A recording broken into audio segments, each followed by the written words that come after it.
How are you doing, man? How's it going? Pretty good, pretty good. I have good news actually. Oh, really? Yeah, one of my students just got hired this week. That Yeah, is tough. Way to start a video. Way to start a video, man. That's amazing, man. yeah, so super excited for him. He got hired at was it Prudential Financial in New York? That is really cool. This is like a security role. Yeah, so security analyst. He increased his salary by about $20,000. So very Man, excited for him. Very excited. now you must definitely be proud about that.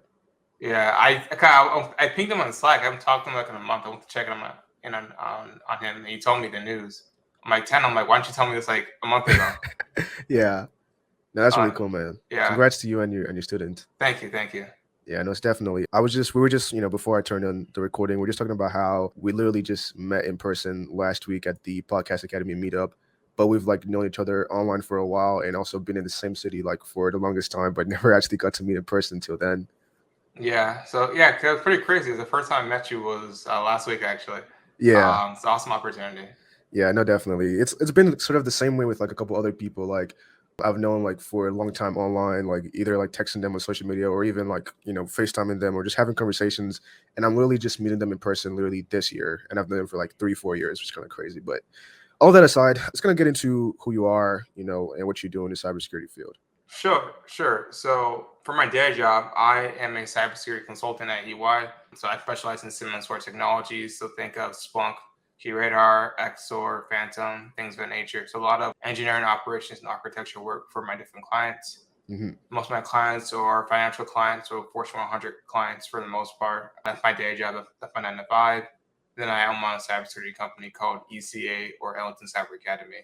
There we teach and train people on how to use mainly endpoint security technology. So think of SIEM and SOAR again, right? Hmm. So we teach them, we train them, then we help them get hired after the programs. That's pretty cool. And that's from where your recent student just got a job from, I imagine, right? Yes. Okay, cool, cool. We'll be going over that later on in the video. But before, you got into working with SIEM and SOAR technologies and, cybersecurity in general, what were you doing before that? So before that, I guess in college, I was a deli clerk. So I worked at Publix supermarkets. Anybody that lives in the South knows what I'm talking about. I worked there for about 4.5 years all throughout college. So I made sandwiches of fried chicken. I got cursed at because stuff was running out and I got threatened. So very fun times. That's crazy. And how long did you do that for before you got into cybersecurity? So I did that from literally I first went to 2016 to 2019. Then I got a job as an intern at Publix doing cybersecurity and threat hunting. Then I went back towards the deli, sadly, because they couldn't extend my internship, which I was pissed about. So basically like 4 years. From being the Deli clerk to getting cybersecurity, like what sparked your interest? Like why did you pick cybersecurity? Like out of everything you could have chosen, like why was it cybersecurity? So my father is actually a software engineer. He's been one for the past 25 years. So Nice. he was one like straight out of the Navy. He's the one that kind of pushed me and my brother to go inside tech. Initially, he did it when we were like a little bit younger, but because our minds weren't right, we didn't really want to do it. So it's a funny story. So it's in fact when I was like in middle school, I think. My dad made me do like a coding thing on Code Academy back when I was like in middle school. I was like 13 years old. I did it for a summer. I'm like, Dad, this is the lamest thing ever. You're telling me someone paid you to type on a keyboard all day. They give you thousands of dollars. I'm like, this is so stupid. Why would Right. anyone ever want to do it? So I did business management as initially when I went to college. It wasn't Hmm. until I got towards USF. I went to HEC, which is like a community college back home in Tampa. Then I went to USF for my junior and senior year. It wasn't until I went there and I went to specialize in something, right, to have like better job prospects. And after my dad, I'm like, so what should I specialize in? He's like, how about IT, Ken? I'm like, that's a great idea. Yeah. That's kind of how I got into IT and cybersecurity.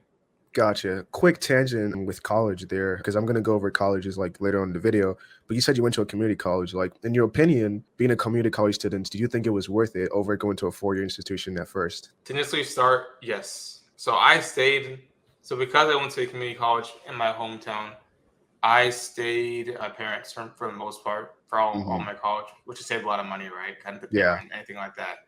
Plus, the community college I went to initially was like super small, so it still felt like high school. So it wasn't that like a huge transition, right? I didn't like move to go to LA and go like USC, right? So it was a very nice transition for me. I Yeah. got to experience and still hang out with a lot of my friends, so it was a lot easier for me to get acclimated.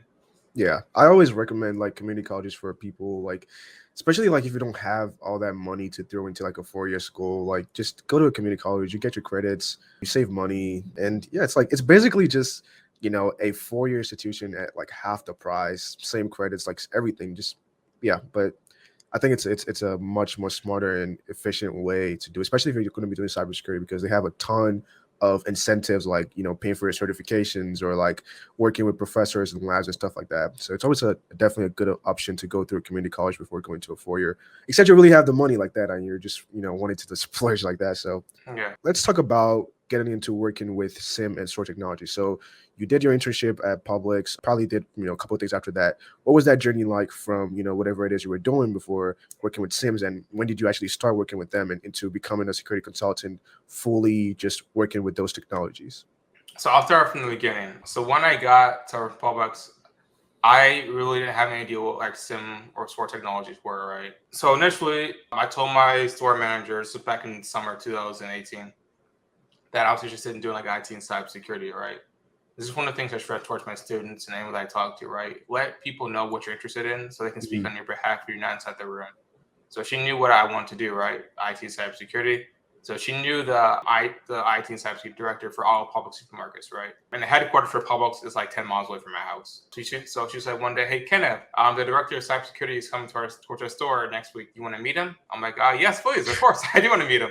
Yeah. So she set up time for me and him to meet like that week. He sat me down in the back room. He told me about himself, what his team does. He told me that he wanted me to be on his internship team next year, right? Because it was that summer, so I had an intern. He said, "Kenneth, you can do these step-by-step instructions I give you. Next year, I can guarantee you a spot on my internship team." And so I did everything that he asked me to. I go to certain conferences, do certain courses. My interview was in team like in February, and they called me back and I get the job offer in March. I was actually in Chick-fil-A and I almost flipped the table over because I was so happy.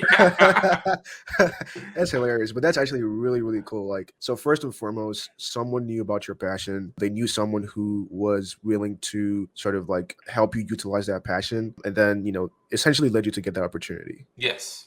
Yeah, that's really cool. So you have been working with these SIM and SOAR technologies, but I imagine there was a time where, like you mentioned, you didn't know what exactly they were. So could you give us like a high level, what exactly is a SIM, what is a SOAR, and how do those things fit into the cybersecurity landscape? Sure. So a SIM platform to start off with stands for Security Information Event Monitoring System. And what that is mostly used for a lot of firms, they use it for compliance purposes, right? So they'll ingest all the security logs and in big bold letters, security logs specifically, right? They'll Yeah. ingest all those security logs. So think of Cisco Firewall, think of Checkpoint, think of network logs, things of that nature, right? They'll ingest all those logs and you can build detection rules on it. So you can monitor certain things inside your environment. So if something malicious is happening, you're able to actually detect on it, Mhm. right? And then a SOAR platform, because with a SIM doesn't really actively try to stop it, right? It just tells you there's an actual issue, right? A Yes. SOAR platform is normally integrated with a SIM platform, and that's what like incident responders use, right? So you're able to actually orchestrate different tools and different platforms and actually proactively stop an incident from happening, right? So normally there's events, there's alerts, and there's incidents. Yeah. An event is just something that's happening, right? It's like just like you're logging data, right? An alert, maybe something bad, maybe not, right? Maybe false positive. An incident is normally something bad is happening, needs to be fixed, right? A Yes. SOAR platform normally only handle incidents, right? So it's something that is actually known to be bad, right? So Right. the incident response team will actually take care of that, right? There can maybe different automation rules you can do, so you can automate all the boring stuff and just focus on the things that are actually prevalent to your job, right? Mhm. That's what a SOAR platform can do. Gotcha. So I know that a lot of people confuse SIMs with log management systems, especially like with Splunk. People just think Splunk and they're like, oh, Splunk is naturally a SIM. But could you shed some light on the key differences between a SIM and a log management system, especially with the misconception with Splunk? Sure thing. So I guess people say it a lot, right? They're kind of lazy. They don't want to differentiate too, right? But Splunk in and of itself is a log management platform. Right. So Splunk is like data to everything, right? So it can log and build visualizations on business data, financial data, right? DevOps, observability, security, IT infrastructure, right? Literally anything, right? Yeah. A SIM platform is designed for security use cases and that only. If you try to Right. use a SIM as a log management platform, you're gonna have a lot of issues, right? Yeah. The SIMs are designed for data that's only like 24 hours old, right? That's what that's what I think like 97% actually use cases are designed for. Yeah. So think of it like you can use like your Honda Civic to like tell us something, right? But I probably wouldn't advise it, right? It's not gonna do the best job, right?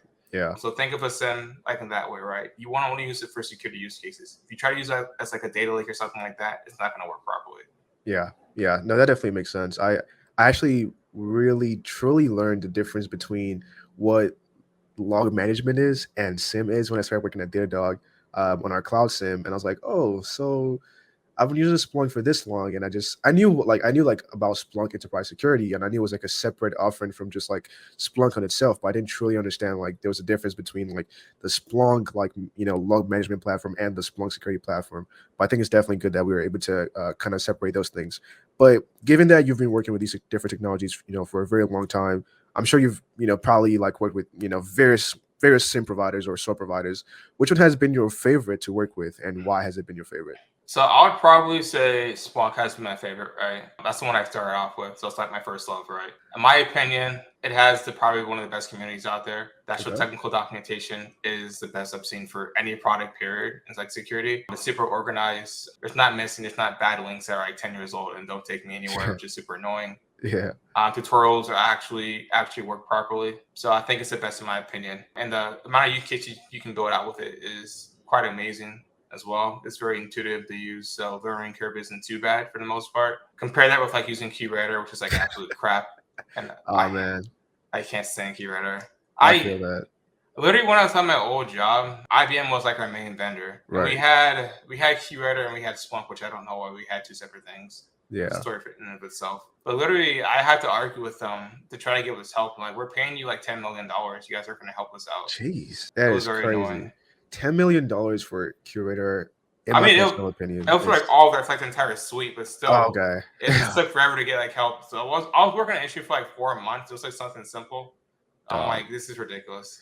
That's crazy. I used QRadar once at a previous job, and it was just not it at all. Like I mean, in comparison with like other SIMs, like it's definitely like way. I think it's an L. Like if you're using QRadar for your security, but whatever that is. Another thing too is like, have you tried Datadog's Cloud SIM before? I have not. None of my clients use it. So the two other ones I use primarily are Microsoft Sentinel and then LogScale by CrowdStrike.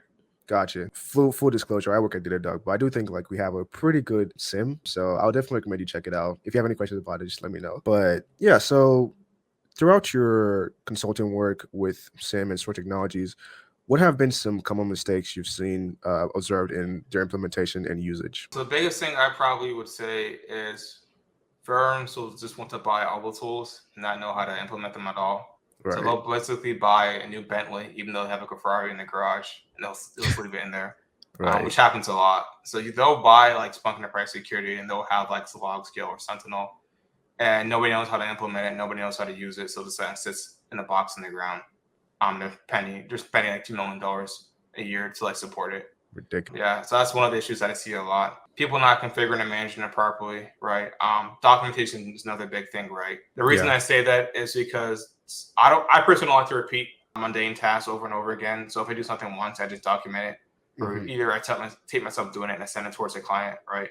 That's not done a lot. That's a lot of issues that I've seen for a lot of my clients and in my own personal use as well. Yeah. So trying to stress towards people, if you do something, document it right, because if you leave or get hit by a bus, you don't want to lose. You don't want to lose that knowledge, right? Yeah. So there's a couple of things that I try to advise towards people. Gotcha. No, that makes sense. I think like documentation is like very, very huge, and I think it's like as a cybersecurity professional, it's definitely a core skill. Like if you're working on something, especially if it's not common knowledge, like definitely create documentation for it, so like anyone else can pick up your work where you stopped from, or just understand what your thought process was when you were working on something. So that I think like it's also a thing of like sharing knowledge. Like you don't want to like just hoard your knowledge or your understanding of something, because like just having it in the central repository where people can easily refer to it makes it easier for everyone to just work on stuff, and like you not being a blocker for everyone else on the team, stuff like that. But now in this current world, 2023, the rave is AI, right? So ChatGPT, Bard, all these different LLMs. Okay, I know you've been working with these technologies for a while. How do you see artificial intelligence affecting these different technologies? And do you actually think that there are actual legitimate and useful use cases for artificial intelligence with SIEM and SOAR technologies? I think a lot of it for like automation can be super helpful, right? So again, like Right. taking a lot of the boring stuff that analysts do. If analysts do something like 100 times over, they're gonna make mistakes, right? It's just human Yeah. nature. So I Yeah. think automating a lot of that and doing predictive analysis can be super beneficial. Mhm. Honestly, in my opinion, I think companies are kind of using that like a marketing ploy, right? They've been using Yeah. AI for the past 10 years, but now that it's the rage, we'll slap AI and something, right? Yeah. And I'm like, wait a second, but this has already had AI on it for the past 5 years. So I think that's a lot of it as well. And then Yeah. people that don't really understand AI or machine learning are talking about it. And now they're somehow experts, right? With like Chat GPT courses out. I'm like, it's been out for 6 months. I'm like, what are you talking about? Right. Like, I don't understand. So with that, I take everything with a grain of salt. I don't know. I don't know everything about it, right? It's beyond my pay grade. But from what I've heard from the experts, right, it's still a long ways off before it Yeah. gets fully implemented, right? Yeah. So I take everything with a grain of salt, basically. Yeah, no, I definitely agree with that. I think like there's definitely nuances where AI definitely fits in the picture in terms of security. Like for example, I think one of the best ways that I have seen AI being implemented for security use cases is how Microsoft integrated it into their platform. I forgot what it was called, but basically like they had different use cases for it, like analyzing malware or like analyzing an incident, whatever the case is. But I thought that made sense, over like just like companies that just be like, oh, this new AI tool we added to our security products can do this and do that, making false promises and just basically like I don't know, I feel like part of the way they do it gives security a bad rep in the sense that we've always been the ones that were like, oh no, AI doesn't have a place of security or machine learning doesn't have a place of security. People are always making that argument, but now we're seeing people just come out and be like, "Oh, AI this, like, AI can do that, AI can do this, AI can do that." And even with that, there's like also like security implications as well. Like so, like all the data that you're integrating with this AI platform, like what are the implications of that? Like, are you sharing like customer data, sensitive data with like your AI integration? Like, what does that look like security wise, right? Beyond just implementing like that AI tool with your security tool. So I definitely think, like you said, like it's definitely I don't think it's fully mature. Like you said, it's like been like 6 months since we had ChatGPT. So there's definitely room for growth. But I'm definitely looking forward to like what that would look like in the next couple of years, especially if these LLMs are here to stay. Yeah, another thing I want to be careful of, or I want to like advise companies on. They would probably listen to me, right? But I'm still gonna say it anyways. Like, don't fire your ethics team or ethics board, right? I've been seeing that a lot. I think at Google and Microsoft, right? Yeah. So when somebody says, "Hey, we're not doing something right," and they get fired for it, I get kind of concerned about that. So just being on the lookout for that. When they do that, I kind of wonder what are they actually doing in the background. Yeah, I definitely feel that. Yeah, I've seen like the news of like those like top level executives at these big companies being fired for stating their opinions or their fears on AI and stuff like that. Like that's pretty scary. But let's shift gears a little bit. Talk about college. I always ask everyone that I interview about college. So you obviously went to college, and I think like that it's always a debate in cybersecurity industry. People are always like, "Oh, you don't need college to go to cybersecurity." I've definitely been one of those people in the past. I do have a college degree myself, but given that you have some college experience, what is your take on college as it regards to getting into cybersecurity? Purely from a personal perspective, I loved college. I'll take that up front. I love my experience there. I would not be where I am at without going to college. Not from like a technical perspective, but from like interpersonal skills that I developed, right? Yeah, Because naturally, I'm a very introverted person. I was very, very shy out of high school. yeah, I could never imagine myself doing something like this, even like 5 years ago. So I needed that time to develop, right? I kind of got like a cybersecurity job straight out of high school if I did some boot camp or if I got like a job offer, right? Because mentally I wasn't there. So for me, I needed those 4 years to develop myself as a man and as a person. yeah. Now, granted, if you're 40 years old, you have a family, you have kids, and you've already gone to college, you don't need to get into a cybersecurity degree, in my personal opinion, right? Right. Another thing I've seen is just like human beings in general, right? People want to validate their own experience. So if someone doesn't go to college, right, and they get successful, then they want to say to everybody else, hey, don't go to college because this is how I did it, Mm, right? And right. vice versa. So I personally give all my students personal advice about their different experiences, right, and what they're trying to do. And then I tell them, hey, after this program, you might want to go to college. Your company pays for it, right? If you have the money for it, if you get a full ride scholarship, then maybe you want to go, right? If not, then maybe you want to take other options. Yeah. Yeah. No, I definitely agree with that. Like you said, like people typically want to reflect their own experiences on other people. Like and I think that's something that is very prominent in a highly opinionated and egotistical field like cybersecurity. I think we have a lot of really, really large egos, which of course I don't think there's anything wrong with that. But I do think like there's always that, element of people wanting to impose their own ideas and opinions and experiences on other people, when in reality, everybody's case and experience is different, right? I personally think if you're between the ages of 18 and like 24, 25, and you can reasonably afford to go to college, then absolutely do it. Like, it's definitely a good experience, right? And again, like, why not, right? Except you truly have a reasonable plan on how you want to get cybersecurity, then I don't see a reason why you shouldn't go to college, right? I mean, of course, like there's also the social element. That's probably where you meet your best friends, right? You also like grow as a person in general. So that, in comparison to someone like you said who's like over 40, like has a family, right, is probably working in a different field, you don't necessarily need to go to college for cybersecurity. Like you could either go like certification route, do a boot camp, like whatever the case is. Like there are other alternatives than going back to school for a 4-year degree in order to get cybersecurity, and it really is a case by case basis. So definitely like your perspective on that. Hey, real quick, you know what's crazy? Over 60% of you watching right now are not subscribed. So do me a quick favor, hit the subscribe button, hit the bell notification so you also get notified whenever we drop any new video and you don't miss anything. So yeah, back to the video. Thank you. Back to the video. I also like to ask about certifications as well, because I also think it's a topic that is also very controversial in the cybersecurity field, right? There's people like, oh, you don't need certifications, like certifications are a waste of money, like stuff like that. I know you have a couple of certifications, especially a couple of Splunk certifications. So what is your take on certifications as it regards to cybersecurity, as well as Splunk certifications specifically? So cybersecurity certifications in general, I would say be specific about what you want to get. If you're a junior person, if you have like 40 certifications, I get very specialist at what you're doing, right? Yeah. I've seen that. I'm like, do you really know? But do you really know all this information? Like, how is that like humanly possible if you've been in this field for like 1 year, right? So people like that, when they interview for a company, we grill them very hard, right? Because we assume you know the knowledge, right? And then when we ask them about like what is Splunk, and they can't answer that, we get very concerned, right? Like Yeah. you have all these Splunk certs. So when you're getting certifications, get ones that will specifically pertain towards your job, right? Hmm. If you're gonna do blue team work and be a SOC analyst, then getting like a pen test plus, right, probably isn't the best route for you to start off, right?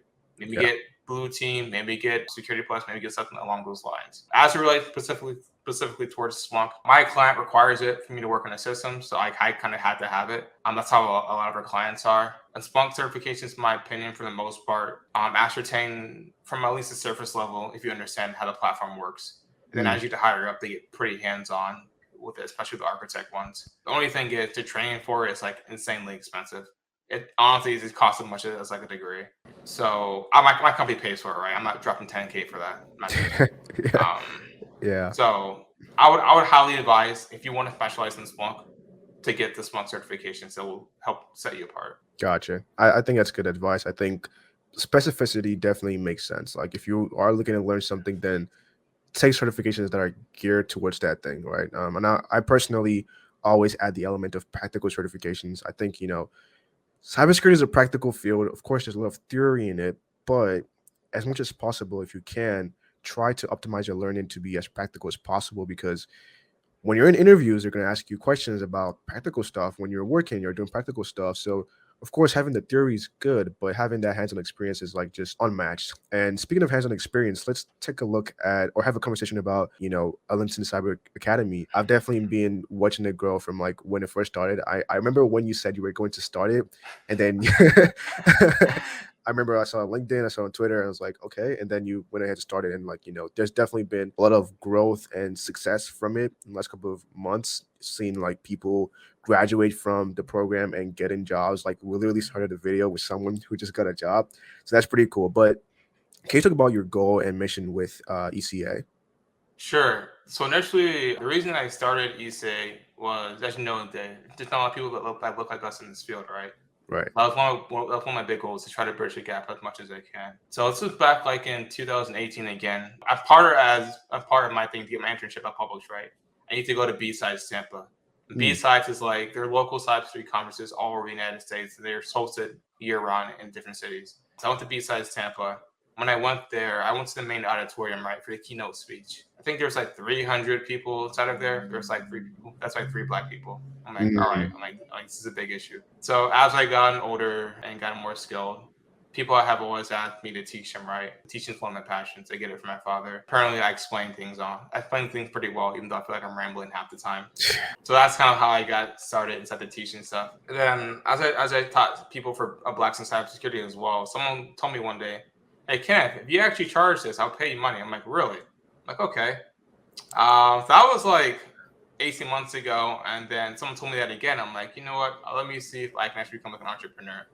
So I started ECA about a year ago. So the main thing that I try to differentiate between me and other competitors, I would say, try to make it as personal as possible, right? Yeah. I want to teach stuff that I'm passionate about, right? I don't want to teach ethical hacking because I don't want to do that ever. I don't teach that in my program, right? Right. And compared to other schools or boot camps where they'll charge you 15, 20K, right, to teach you everything. Even though for your actual job, you may use 2 of those actual classes, right? That's why we want to teach like SIEM, Splunk, and some cloud stuff, right? That's what I actually use for my job and for my clients. Yeah. That's one of the big things we try to do. So our classes are normally pretty small. They're between like 15 to 10 people at the most part. I don't make it 80 people because you can't really learn that way. And then one of the coolest things that we do is we actually bring in hiring managers from different firms. So think of hiring managers from like AWS, Accenture, Expel. We bring them in.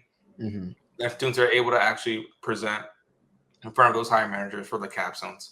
Right. So the reason we do it is twofold. One, they actually get to showcase a technical skill set, which is super important in our field. And then the second part is they actually get to practice their presentation skills and actually get to translate that cyber talk into business language, which is insanely important if you ever want to get towards like a manager level or director level in cybersecurity. So a lot of times, if they do well during the capstones, they'll get hired afterwards. That's what happened with Courtney. She was my apprentice.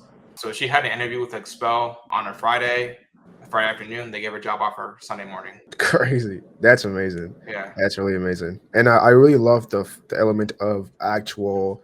So 2 things I love. I love the actual results of people actually getting hired from the program due to what they're learning from it. But I also like the fact that there's also that industry experience in terms of like having like hiring managers actually come in and like assess like what the students are learning, because they are the ones who are going to be recruiting or hiring or interviewing these students after the program. So actually having experience dealing with them is like definitely good. So at a high level, could you outline what the curriculum looks like of what you're teaching in the program? Sure. So for right now, I just flush out the full program. Right. Just like forever, so many videos. So the program is normally 6 months long. And it's sectioned into 2 sections. The first section is the analyst track. So that's the front end perspective, right? They teach you Splunk fundamentals, logging, SIEM fundamentals, right? Cybersecurity basics. Why should you log data? How to log data? What type of logs are there? And things of that nature, right? And then as you move towards the analyst track, we go over more advanced concepts inside of Splunk specifically. So building knowledge objects, building dashboards, creating saved searches, creating alerts, right? Building data models, right? Searching using Windows data, searching using Linux data. The reason we do that is because Splunk is the most popular platform out there. I would say 90% of Fortune 100 companies have a Splunk deployment. That's why we specialize in it. And we do cover other SIEM technologies such as Sentinel, for example, and we do go over articles of different SIEM platforms, but that's the main one that we focus on. And once they finish that, which takes between 2 to 3 months, we move towards a more advanced concept. So that's the engineering and architecture track. So for engineering architecture track, we teach them how to actually build, design, and scale systems out, right, securely, the advanced components of Splunk. So think of monitoring console, think of cluster master, cluster nodes, things of that nature. Then how to actually architect and design an environment. So that's people, processes, and technology. So talking to stakeholders, talking to hiring managers, gathering requirements, learning how to design a system, right, learning how to actually implement that system, right, and actually how to onboard data once it's been fully fleshed out. And the way I teach people is, I think I told you this example too, right? Last week. So think of like you're building a building, right? You have an architecture, an engineer, and you have like a janitor. The architect doesn't ever actually physically build a building, right? They design everything, make sure everything's set right. Once that plan is made, then they actually physically hand off towards the engineer who will actually manually build that building, right? Pour the concrete, put the towels in, stamp the wood, things of that nature, build the bathrooms, the lobby, things like that. Yeah. And the janitor will be the one that actually manages that, right? So think of that as an analyst, right? So something goes wrong, they're there to fix it. So we take them through the 3 stages inside of our program. So whatever job they want to get, in the future, they're able to get it. They may only be able to get an analyst job because they may be a beginner, but 2 years down the line, 3 years down the line, they'll be an engineer and architect. They're able to actually still able to have those skill sets, right? We taught them that. Gotcha. That's normally how the program's structured. Gotcha. And I will sort of like, as you were talking, I'll go back in the video and add some of those things that you mentioned from, the site and everything. But given that you've, worked with, a good amount of entry-level cybersecurity professionals at this point, you've definitely seen some that are successful, and I'm sure some that have not been successful. What do you see as the biggest obstacle that is preventing people from pursuing a cybersecurity career or being successful at getting into cybersecurity? Honestly, it's the mindset. What I do is like being a mindset coach, right? Kind of pushing people and helping them get towards the end they go. A lot of times they have confidence issues. Yeah. So they're not living the life they want to live. They can't reach their goals, right? So they get really down on themselves. Part of my job to make sure they're able to be in a successful environment, reach their goals, right?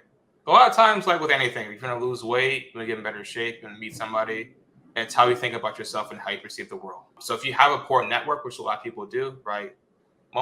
I tell people, most people aren't bad, but they don't really care about you. So you have to recognize that. So surround yourself with people that truly care about you and have your best interests at heart will go a long, long way in this field. I've been burned a lot. So I've been trying to teach my students to keep an eye out for that and get people that actually care about them, which is what I try to foster inside of our ECA community.